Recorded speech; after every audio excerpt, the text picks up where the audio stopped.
So for this journal entry today, what I want to talk about is I want you to find the things that make your hair stand up, the good things. Because when I got diagnosed, I was told, oh yeah, you could have this, by the first doctor. Yeah. This could be taken care of in 3 weeks. This could be, you have surgery and you're back to healing. I'm like, oh wow. Not the case. Everything takes so much time. From the day I got diagnosed to my first chemo treatment, it was 97 days, I think it was, before I actually started treatment. And then in that 97 days, the amount of gaps in between news, a test result, a test, an appointment, phone, Zoom, all of it takes so much stinking time. So work hard to find things that can make your hair stand up. Get yourself a dog.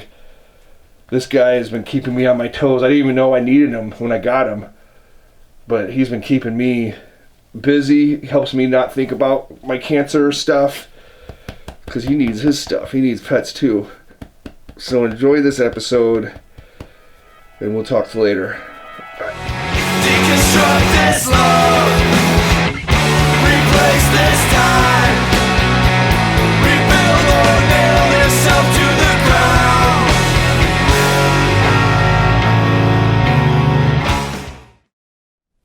I guess I should be a little more clear, just so we're on the same page. When I say make your hair stand up, I don't mean grab some Aquanet or mousse or hairspray or gel and start spiking your hair, getting that spike look. What I'm looking for is that feeling you get when you put something on and the hair stand up, from music to art to reading a comic book to reading a book to seeing a movie. So what I've been doing is diving into old music and finding songs, like remembering just like an old mix I had and just letting those songs play, and you're like, wow.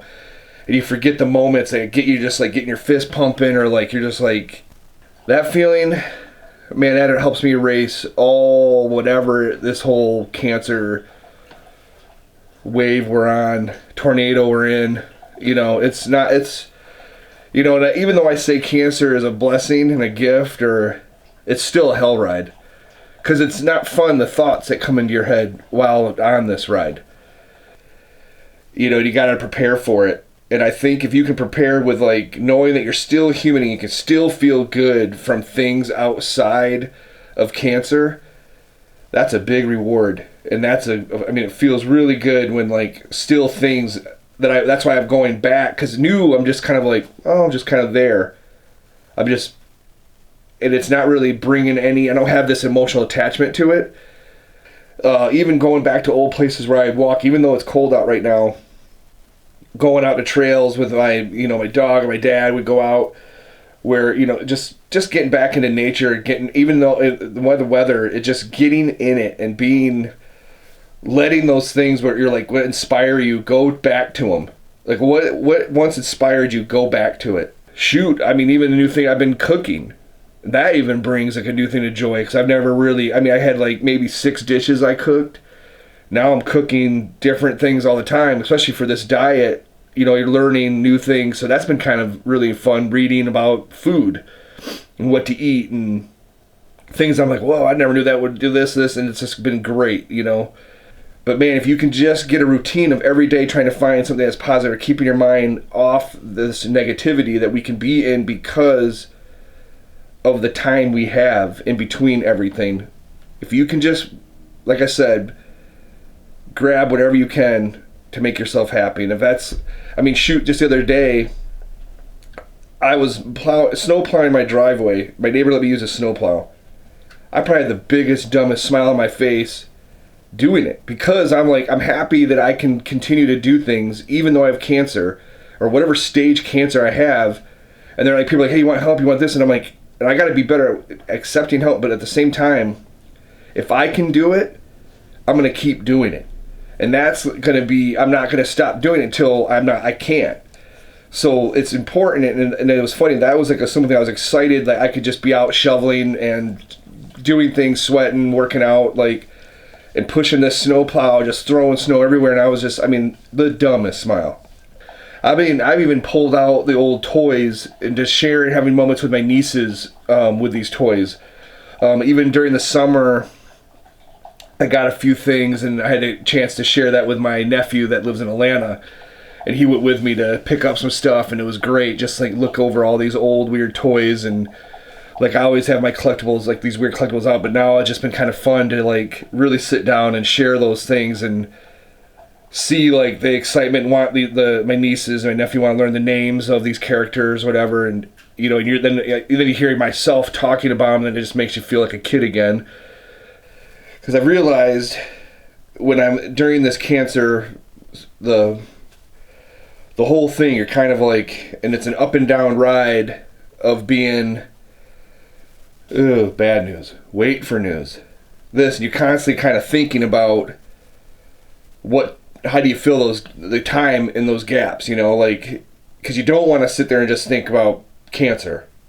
You don't want to just sit there and think about bad news or what you're going to get or what it possibly could be or this and that, or is this working? Is this anything that I'm doing working? What's going on?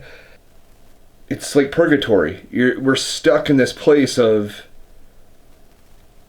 anything. It can go anywhere. The news, because our heads will always lean. You know, a lot of it's like, oh man, it's because it's fear. When we're in those moments, I did not have any clue how long it takes between each phone call, each appointment, each whatever test they're doing, each thing they're doing. Everything takes forever. Yeah, I just think it's really important during these battles and this time not to find yourself sinking in it like quicksand, you know, just because there is so much waiting. I highly recommend doing everything you can not to stay in that world. Like, it is key. It's crucial. Like, just sitting down, putting a record on, putting a CD on, putting MP3, whatever you listen to, Pandora, Spotify, iTunes, whatever other streaming, and literally just sit down and listen to a record, an album. It doesn't even have to, you know, whatever, and just kind of stop and just listen to that and listen. Or find those movies, you know, and you can just sit right down in and just let yourself, don't have the phone near you, not thinking about, just get into it, laugh, cry, scream if it's a horror movie, whatever it is, you know, like, man, it just feels good to know that there are things out there that still get you energized, get you like revved up, and I always look forward to that, like right now for sure, and it's just so huge for me to have that in my life. With me saying this, it's when I'm saying diving back in the old things, like diving back into my past, I'm still telling myself there's a future. You know, I'm not afraid of the future. I mean, I've already planned out a future. It's just right now, for whatever reason, I'm not feeling the energy to find that new, like whatever's new right now. You know, that's just like, but that's okay. I'm okay with that, because I think right now priority is just taking care of myself. And what was myself before this? There was all this really great energy, these things that were really inspiring and really positive. And for whatever reason, and I can kind of backtrack I'd say the last 3 years, I really got myself, I wasn't looking at anything like that or letting any of these good things come in. I was just so hyper focused on work. Like, I would literally write 15 hours a day. That's all I would do. Write, and then I wasn't eating like great, but I wasn't eating terrible. I was still kind of drinking here and there, and I would still have cigarettes here and there. But then my anxiety was through the roof. Just terrible. Like, in my stress, whatever that was, just terrible. If anything, do not do what I do. If you can learn anything from this, don't write 15 hours a day. Especially without any form of balance. Doing other things, getting out, connecting with people, be a human.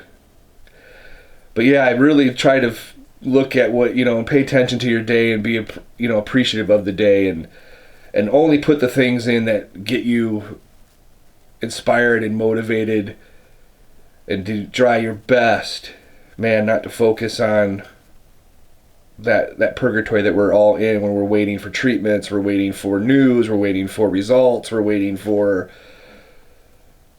all of it. It's tough. But again, just keep rebuilding and do everything you can not to nail yourself to the ground. Just stay right up there. Alrighty.